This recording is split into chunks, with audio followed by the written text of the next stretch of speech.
ಗುರುಭ್ಯೋ ನಮಃ ಹರಿ ಓಂ. ನನ್ನೆಲ್ಲ ಆತ್ಮೀಯರಿಗೆ ಭಕ್ತಿಪೂರ್ವಕ ನಮಸ್ಕಾರಗಳು. ಎಲ್ಲರೂ ಕ್ಷೇಮವಾಗಿದ್ದೀರಾ ಅಂತೇಳಿ ಭಾವಿಸುತ್ತೇನೆ.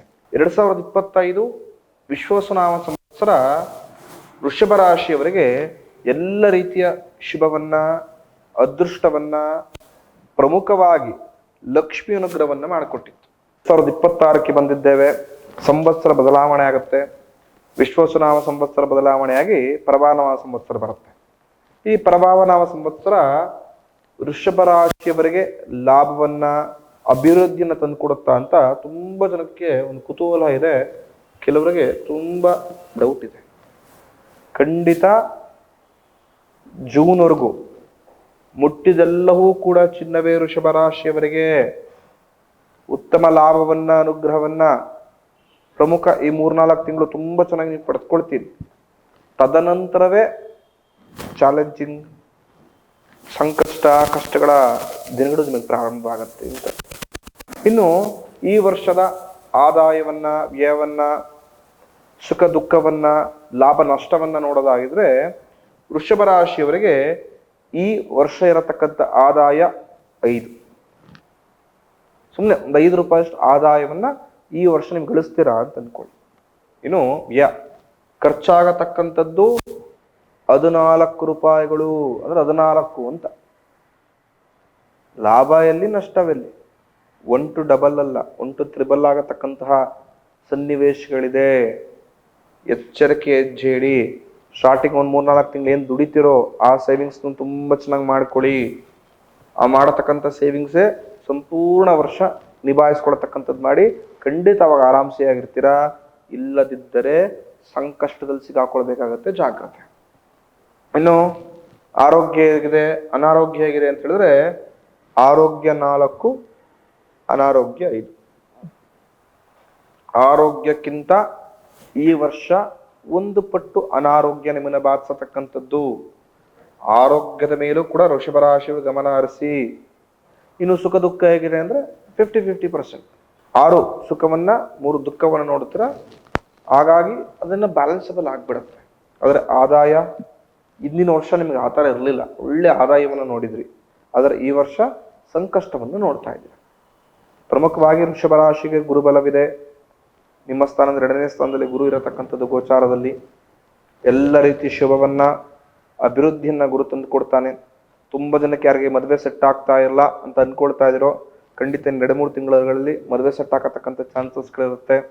ಮಾಡತಕ್ಕಂತಹ ವ್ಯಾಪಾರ, ವ್ಯವಹಾರ, ಉದ್ಯೋಗದಲ್ಲಿ ಉತ್ತಮ ಲಾಭವನ್ನ ನೋಡುವಂತರಾಗ್ತೀರಾ. ಇರತಕ್ಕಂಥ ಎಲ್ಲ ಸಮಸ್ಯೆಗಳು ದೂರವಾಗತ್ತೆ. ಪ್ರಮುಖವಾಗಿ ನೂತನ ಪಾರ್ಟ್ನರ್ಶಿಪ್ ಬಿಸ್ನೆಸ್ ಅನ್ನ ಮಾಡಬೇಕು ಅಂತಿದ್ದವರು ಈ ವರ್ಷ ವರ್ಷದ ಪ್ರಮುಖ ದಿನಗಳಲ್ಲೇ ಆ ನೂತನ ಬಿಸ್ನೆಸ್ ಅನ್ನ ಶುರು ಮಾಡ್ತೀರಾ. ಹಾಗೆಯೇ ಯಾರು ಹೊಲ ಭೂಮಿ ಖರೀದಿ ಮಾಡಬೇಕು ಅಂತ ತುಂಬಾ ತಿಂಗಳುಗಳು, ವರ್ಷಗಳಿಂದ ಆಸೆ ಎತ್ಕೊಂಡು ಒಂದು ಹಣವನ್ನ ಶೇಖರಣೆ ಮಾಡಿ ಇಟ್ಕೊಳ್ತಾ ಇದ್ದೀರಾ, ಒಳ್ಳೆ ಸಮಯವನ್ನ ತೆಗೆದುಕೊಳ್ಳೋಣ ಅಂತ. ಅಂಥವರಿಗೆ ಈ ಮಾರ್ಚ್, ಏಪ್ರಿಲ್, ಮೇ, ಜೂನ್ ಖಂಡಿತವಾಗಿಯೂ ಶುಭದ ತಿಂಗಳು. ಖಂಡಿತವಾಗಿಯೂ ಭೂದೇವಿ ಅನುಗ್ರಹದಿಂದ ಉತ್ತಮ ಭೂ ಖರೀದಿ ಯೋಗವನ್ನು ಭಗವಂತ ನಿಮಗೆ ಕರುಣಿಸಿಕೊಟ್ಟಿದ್ದಾನೆ. ನಿಮ್ಮ ಆತ್ಮೀಯ ಸ್ನೇಹಿತರು ನಿಮ್ಮೆಲ್ಲ ಕಷ್ಟ ಸುಖಗಳಿಗೆ ನಿಮ್ಮೊಂದಿಗೆ ಜೊತೆ ನಿಂತುಕೊಂಡು ಎಲ್ಲ ರೀತಿಯ ಸಹಕಾರವನ್ನ, ಎಲ್ಲ ರೀತಿಯ ಸಪೋರ್ಟ್ ನಿಮಗೆ ಮಾಡುವಂತರಾಗ್ತಾರೆ. ತುಂಬಾ ಜನಕ್ಕೆ ಇಷ್ಟವಾದಂತಹ ಕೆಲಸಗಳು ಸಿಗತಕ್ಕಂಥ ಯೋಗ ಕೂಡ ಭಗವಂತ ಕರುಣಿಸಿಕೊಟ್ಟಿದ್ದಾನೆ. ದೂರದ ಪ್ರವಾಸ ಮಾಡತಕ್ಕಂಥ ಯೋಗ ಕೂಡ ಕೆಲವರಿಗೆ ಲಭಿಸಿದೆ. ವಿದೇಶ ಪ್ರವಾಸವಾಗಿರ್ಬೋದು, ತೀರ್ಥಕ್ಷೇತ್ರಗಳಾಗಿರ್ಬೋದು, ಅಥವಾ ಕುಟುಂಬದೊಂದಿಗೋ ಅಥವಾ ಒಬ್ಬರೇ ಒಂದಷ್ಟು ಸಮಯವನ್ನ ಕಳೆಯತಕ್ಕಂಥ ಅವಕಾಶವನ್ನು ಭಗವಂತ ನಿಮಗೆ ಕರುಣಿಸಿಕೊಟ್ಟಿದ್ದಾನೆ. ಖಂಡಿತ ಸ್ಟಾರ್ಟಿಂಗ್ 4-5 ತಿಂಗಳು ವೃಷಭ ರಾಶಿಯವರಿಗೆ ಮುಟ್ಟಿದೆಲ್ಲವೂ ಚಿನ್ನವೇ. ಸಂಪೂರ್ಣ ಜೀವನ ತುಂಬಾ ಚೆನ್ನಾಗಿರುತ್ತೆ. ತದನಂತರ ಗುರು ಕಟಕಕ್ಕೆ ಸಂಚಾರವನ್ನು ಮಾಡಿದ ನಂತರ, ಸಿಂಹಗೆ ಸಂಚಾರವನ್ನು ಮಾಡಿದ ನಂತರ, ಅಂದ್ರೆ ಕಟಕ ರಾಶಿ ಬಂದಾಗ, ಸಿಂಹ ರಾಶಿಗೆ ಬಂದಾಗ ನೆಗೆಟಿವ್ ಅನ್ನ ಕೊಡ್ತಾನೆ. ಅಂದ್ರೆ ಅದಷ್ಟು ಅಶುಭದ ಫಲವನ್ನ ಕೊಡತಕ್ಕಂಥದ್ದು. ಅಲ್ಲಿಂದನೇ ನಿಮ್ಮ ಪರೀಕ್ಷಾ ಸಮಯ ಪ್ರಾರಂಭ ಆಗತ್ತೆ. ನಿಮ್ಮೆಲ್ಲ ಕೆಲಸ ಕಾರ್ಯಗಳಿಗೆ ಸಡನ್ಲಿ ಅಡ್ಡಿ ಆತಂಕಗಳು ಜಾಸ್ತಿ ಆಗತ್ತೆ. ಯಾರು ನಿಮ್ಮೊಂದಿಗೆ ಬೆನ್ನೆಲುಬಾಗಿ ನಿಂತ್ಕೊಂಡ್ರು ಅವರೇ ನಿಮ್ಮನ್ನ ಅನುಮಾನ ಪಟ್ಟು ನೋಡುವಂತರಾಗತ್ತೆ. ನಿಮ್ಮೆಲ್ಲ ಕೆಲಸ ಕಾರ್ಯಗಳು ತುಂಬಾ ನಿಧಾನ, ಮಂದಗತಿಯಿಂದ ಸಾಗತಕ್ಕಂಥದ್ದಾಗತ್ತೆ. ವ್ಯಾಪಾರ ವ್ಯವಹಾರದಲ್ಲಿ ಲಾಭವೂ ಕೂಡ ಕಮ್ಮಿ ಆಗತಕ್ಕಂಥದ್ದು. ಜನರೊಂದಿಗೆ ನಿಷ್ಠೂರ, ಮನೆಯಲ್ಲಿ ಅಶಾಂತಿ, ಕುಟುಂಬದ ಹಿರಿಯರ ಆರೋಗ್ಯದಲ್ಲಿ ವ್ಯತ್ಯಾಸ ಆಗತಕ್ಕಂಥ ವೃತ್ತಿಪರ ತಿರುಗಾಟಗಳು ಯಥೇಚ್ಛವಾಗಿರುತ್ತೆ. ಕೆಲಸ ಕಾಲದಲ್ಲಿ ಅಲ್ದಾಟ ಜಾಸ್ತಿ ಇರುತ್ತೆ. ನಿಮ್ಮ ಸಹೋದ್ಯೋಗಿಗಳೇ ನಿಮ್ಮ ವಿರುದ್ಧ ಮಸಲತ್ ಮಾಡತಕ್ಕಂಥ ಚಾನ್ಸಸ್ ಇರುತ್ತೆ. ಸ್ಥಳದಲ್ಲಿ ವಿರೋಧಗಳು ಜಾಸ್ತಿ ಆಗತ್ತೆ. ಮನೆಯನ್ನು ಬಿಟ್ಟು ಬೇರೆ ಕಡೆ ವಾಸ ಮಾಡಬೇಕು ಅಂತ ಎಷ್ಟೋ ಜನ ಮನೆಯನ್ನು ಖಾಲಿ ಮಾಡಿ ಬೇರೆ ನೆಮ್ಮದಿ ಹುಡುಕೊಂಡು ಬೇರೆ ಕಡೆ ಸಂಚಾರ ಮಾಡತಕ್ಕಂಥ ಚಾನ್ಸಸ್ ಇರುತ್ತೆ. ಈ ತರ ನಾನಾ ರೀತಿಯ ಸಂಕಷ್ಟಗಳು, ಕಷ್ಟವನ್ನ, ಒಂದಷ್ಟು ಮಟ್ಟಿಗೆ ಅವಮಾನವನ್ನು ಎದುರಿಸತಕ್ಕಂಥ ಸನ್ನಿವೇಶಗಳು ಬರುತ್ತೆ. ವೃಷಭ ರಾಶಿಯವರಿಗೆ ಜಾಗ್ರತೆ ಇದ್ದೀರಿ. ಇನ್ನು ಶನೇಶ್ವರ ಶುಭವನ್ನ ತಂದು ಕೊಡ್ತಾನೆ. ತುಂಬಾ ಜನ ಒಂದು ತಪ್ಪು ಭಾವನೆ ಇದೆ. ಶನೇಶ್ವರ ಅಂದ್ರೆ ಪಾಪಗ್ರಹ, ಶನೇಶ್ವರ ಅಂದ್ರೆ ಛಾಯಾಗ್ರಹ, ಶನೇಶ್ವರ ಅಂದ್ರೆ ಅಶುಭವನ್ನ ಕೊಡತಕ್ಕಂಥ ಗ್ರಹ. ಜನ ಶನೇಶ್ವರ ಛಾಯಾಗ್ರಹ ಒಪ್ಕೊಳ್ತೇನೆ, ಆದ್ರೆ ಶನೇಶ್ವರ ಪಾಪಗ್ರಹ ಅಲ್ಲ. ನವಗ್ರಹದಲ್ಲಿ ಯಾವುದೂ ಶುಭಗ್ರಹವಲ್ಲ, ಯಾವುದು ಅಶುಭ ಗ್ರಹವಲ್ಲ. ನಮ್ಮ ಜಾತಕದಲ್ಲಿ ಗ್ರಹ ಉಚ್ಚ ಸ್ಥಾನದಲ್ಲಿ ಒಳ್ಳೆ ಫಲವನ್ನ ಕೊಡ್ತಾನೆ, ನೀಚ ಸ್ಥಾನದಲ್ಲಿ ಕೆಟ್ಟ ಫಲವನ್ನ ಕೊಡ್ತಾನೆ. ಜನ್ಮ ಜಾತಕದಲ್ಲಿ ಶನೇಶ್ವರ ತುಂಬಾ ಚೆನ್ನಾಗಿದ್ದು 7.5 ಪ್ರಾರಂಭವಾದಾಗ ಖಂಡಿತ ಶುಭವನ್ನ ತಂದು ಕೊಡತಕ್ಕಂಥವನಾಗ್ತಾನೆ. ಕರ್ಮಕಾರಕ ಒಪ್ಕೊಳ್ತೇನೆ. It's a look like a mirror ಅಂತ ಹೇಳ್ತೀನಿ ನಾನು. ಶನೇಶ್ವರ ಯಾವಾಗ ಕನ್ನಡಿ ರೀತಿ ಇರ್ತಾರೆ. ನೀವೇನನ್ನ ಮಾಡಿದ್ರಿ ಅದನ್ನ ಕೊಡ್ತಾನೆ. ಒಳ್ಳೇದು ಮಾಡಿದ್ರೆ ಒಳ್ಳೇದು ಕೊಡ್ತಾನೆ, ಕೆಟ್ಟದ್ದು ಮಾಡಿದ್ರೆ ಕೆಟ್ಟದ್ದು ಕೊಡ್ತಾನೆ, ಜೊತೆಗೆ ಪರೀಕ್ಷೆ ಕೊಡ್ತಾನೆ. ನಿಮ್ಮವ್ರು ಯಾರು, ನಿಮ್ಮನ್ನ ಸಂಕಷ್ಟಕ್ಕೆ ಇಳು ಮಾಡಿದವ್ರು ಯಾರು, ನಿಮ್ಮನ್ನ ಸಂಕಷ್ಟದಲ್ಲಿ ಬಿಟ್ಟು ನೋಡ್ತಿರ್ತಕ್ಕಂಥವ್ರು ಯಾರು, ನಿಮ್ಮ ಸಂಕಷ್ಟದ ಸಮಯದಲ್ಲಿ ನಿಮ್ಮ ಕೈ ನಡೆದು ಮುಂದೆ ಸಾಗದಂಥವ್ರು ಯಾರು, ಈ ಥರ ಎಲ್ಲ ವಿಚಾರವನ್ನ ಶನೇಶ್ವರ ನ್ಯಾಯಕಾರಕವನ್ನು ತಿಳಿಸ್ಕೊಡ್ತಾನೆ. ಅದೇ ರೀತಿ ವೃಷಭ ರಾಶಿಯವರು ಈ ವರ್ಷ ಏನಾದ್ರು ಉಸಿರಾಡಬೇಕು ಅಥವಾ ಉಸಿರಾಡ್ತಿರ್ತಾರೆ ಅಂತ ಹೇಳಿದ್ರೆ ಅದು ಶನೇಶ್ವರ ಅನುಗ್ರಹದಿಂದಲೇ.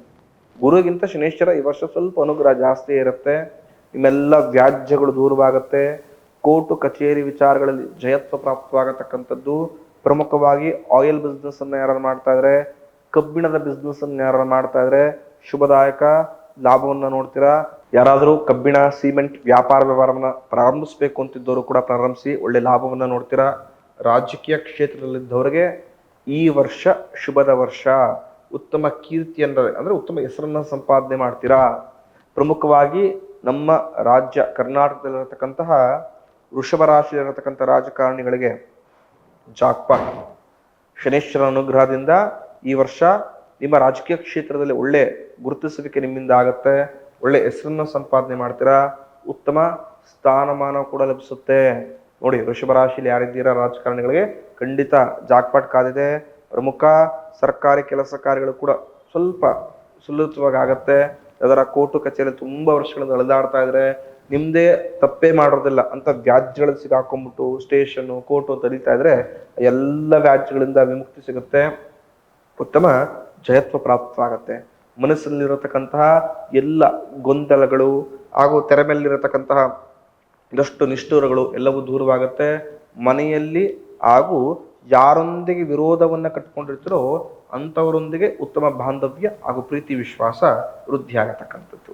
ಇನ್ನು ವೃಷಭ ರಾಶಿಯವರು ಈ ವರ್ಷ ಇನ್ವೆಸ್ಟ್ಮೆಂಟ್ನ ಮಾಡ್ಬೋದು, ಆನ್ಲೈನ್ ಬಿಸ್ನೆಸ್ಗಳಲ್ಲಾಗಿರ್ಬೋದು, ಷೇರು ಮಾರ್ಕೆಟ್ಗಳಲ್ಲಿ ಅಂತ ಹೇಳಿದ್ರೆ ಖಂಡಿತ ಮಾಡ್ಬೋದು. ಆದರೆ ಎಚ್ಚರಿಕೆಯಿಂದಿರತಕ್ಕಂಥದ್ದು. ಸ್ವಲ್ಪ ಎಚ್ಚರಿಕೆ ತಪ್ಪಿದ್ರು ಕೂಡ ಲಾಸಸ್ ದೊಡ್ಡ ಮಟ್ಟದಲ್ಲಿ ಆಗುತ್ತೆ. ಈ ವರ್ಷ ನಿಮಗೆ 50-50 ವರ್ಷ. ಹಿಂದಿನ ವರ್ಷ ಏನ್ ಸಂಪಾದನೆ ಮಾಡಿದ್ರಿ, ಗಳಿಸಿದ್ರಿ, ಈ ವರ್ಷ ಯಾವ್ದಾದ್ರೆ ಅದನ್ನು ಸೇರಿಸಿ ಕಳ್ಕೊಳತಕ್ಕಂಥ ಚಾನ್ಸಸ್ಗಳಿರುತ್ತೆ. ಭಗವಂತ ಎಲ್ಲವನ್ನು ಕರುಣಿಸ್ಕೊಟ್ಟಿದ್ದಾನೆ ವೃಷಭ ರಾಶಿಯವರಿಗೆ. ಆದಷ್ಟು ಜೋಪಾನವಾಗಿ ಮಾಡಿಕೊಂಡು ಅದನ್ನು ಯಾವ ರೀತಿ ಇಂಪ್ರೂವ್ ಮಾಡಬೇಕು ಅಂತ ನೋಡಿ. ರಿಸ್ಕ್ ತೆಗೆದುಕೊಂಡು ಏನೋ ಮಾಡ್ಬಿಡ್ತೇನೆ, ರಾತ್ರಿ ಬೆಳಗ್ಗೆ ಅಷ್ಟರಲ್ಲಿ ಇನ್ನೂ ಕೂಡ ದ್ವಿಗುಣ 2 ಪಟ್ಟ ಅಮೌಂಟನ್ನು ನಾನು ಗಳಿಸ್ಕೊಟ್ಬಿಡ್ತೇನೆ, ಅಥವಾ ವಾಮ ಮಾರ್ಗ ಆದರೂ ಪರವಾಗಿಲ್ಲ, ಬೇಗ ಶ್ರೀಮಂತನಾಗಬೇಕು, ಈ ತರ ಆಲೋಚನೆಗಳು ವೃಷಭ ರಾಶಿಯವರು ಬಂದ್ರೆ ಜಾಗ್ರತೆ. ಬರೋದಿರಲಿ, ಇರೋದನ್ನು ಕೂಡ ಕಳ್ಕೊಳ್ಳತಕ್ಕಂಥ ಚಾನ್ಸಸ್ಗಳು ಜಾಸ್ತಿ ಇರುತ್ತೆ. ಹಾಗೆಯೇ ರಾಹು ಮತ್ತೆ ಕೇತು 10ನೇ ಸ್ಥಾನದಲ್ಲಿ ರಾಹು, 4ನೇ ಸ್ಥಾನದಲ್ಲಿ ಕೇತು ಇರತಕ್ಕಂಥದ್ದು. ಕುಂಭ ಮತ್ತೆ ಸಿಂಹ ರಾಶಿಗಳಲ್ಲಿ ನಾನಾ ರೀತಿಯ ತೊಂದರೆಗಳು ಯಥೇಚ್ಛವಾಗತ್ತೆ. ನೀಚ ಜನರೊಂದಿಗೆ ನೀಚ ಕೆಲಸಗಳಲ್ಲಿ ಮಾಡತಕ್ಕಂಥ ಆಸಕ್ತಿ ಜಾಸ್ತಿ ಆಗತಕ್ಕಂಥದ್ದು. ಎಷ್ಟೇ ಕಷ್ಟಪಟ್ಟರೂ ಕೂಡ ಬಂದಿರತಕ್ಕಂಥ ಹಣ ನಿಮಗೆ ಕೈ ಸೇರೋಷ್ಟರಲ್ಲಿ ಖರ್ಚುಗಳು ಜಾಸ್ತಿ ಆಗುತ್ತೆ. ಎಲ್ಲ ಕೆಲಸ ಕಾರ್ಯಗಳು ಮಂದಗತಿ. ಇವತ್ತನ್ನತಕ್ಕಂಥ ಕೆಲಸ ನಾಳೆ, ನಾಳೆ ಅನ್ನತಕ್ಕಂಥ ಕೆಲಸ ನಾಳಿದ್ದು. ಈ ಥರ ಪೋಸ್ಟ್ಪೋನ್ ಆಗತಕ್ಕಂಥ ಚಾನ್ಸಸ್ ಕೂಡ ಜಾಸ್ತಿ ಇರುತ್ತೆ ವೃಷಭ ರಾಶಿಯವರಿಗೆ ಈ ವರ್ಷ. ಆದಷ್ಟು ವೃಷಭ ರಾಶಿಯವರು ಈ ವರ್ಷ ಶಿವನನ್ನ ಆರಾಧನೆ ಮಾಡಿ. ಖಂಡಿತ ಮಹಾಶಿವ ಪ್ರಮುಖ ಉತ್ತಮ ಆರೋಗ್ಯವನ್ನ, ದುಡಿಯತಕ್ಕಂಥ ಚೈತನ್ಯ ಕರುಣಿಸ್ಕೊಡ್ತಾನೆ. ಇರತಕ್ಕಂಥ ಬರತಕ್ಕಂಥ ಎಲ್ಲ ಸಮಸ್ಯೆಗಳು ದೂರವಾಗುತ್ತೆ. ಶಿವನ ಆರಾಧನೆ ಮಾಡುವ ಮುಖಾಂತರ ಇನ್ನೂ ಯಥೇಚ್ಛವಾಗಿ ಶನೇಶ್ವರನ ನೀವು ಒಲಿಸ್ಕೊಳ್ಬೋದು. ಮುಂದಿನ ಸಂಚಿಕೆಯಲ್ಲಿ ಮಿಥುನ ರಾಶಿಯವರ ಬಗ್ಗೆ ತಿಳಿಸ್ಕೊಡ್ತೇನೆ.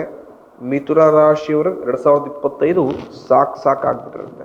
ಈ ಕಡೆ 6ಕ್ಕೆ ಕೇಳ್ತಾ ಇಲ್ಲ, 3ಕ್ಕೆ ಬೀಳ್ತಾ ಇಲ್ಲ, ನನ್ನ ಜೀವನ ನಡೆಸ್ತಾ ಇರ್ತಾರೆ. ಈ ವರ್ಷವೂ ಕೂಡ ಹಾಗೆ ಇರುತ್ತಾ ಅಂದರೆ ಖಂಡಿತ ಇಲ್ಲ. ಅದೃಷ್ಟದ ವರ್ಷವಾಗಿದೆ, ಲಾಭದಾಯಕ ವರ್ಷವಾಗಿದೆ. ಅದನ್ನ ಮುಂದಿನ ಸಂಚಿಕೆಯಲ್ಲಿ ತಿಳಿಸ್ಕೊಡ್ತೇನೆ.